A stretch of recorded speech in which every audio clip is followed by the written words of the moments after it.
halo-halo ni nanay at saka yung halo-halo sa elo. Yung halo-halo ni nanay is your classic halo-halo.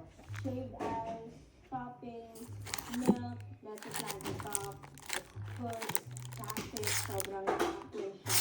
So, serve mo on summer, hot summer days. Yung sa elo naman, they're more than cake, more than a soup.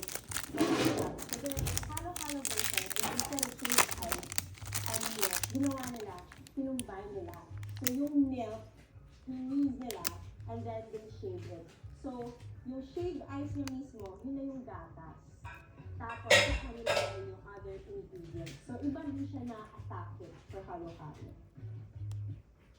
Wait, what? You have to see this. If you go on MakeMyTrip app, pick your holiday destination and use this code MMT Welcome. You get 25% off on your first flight and hotel booking.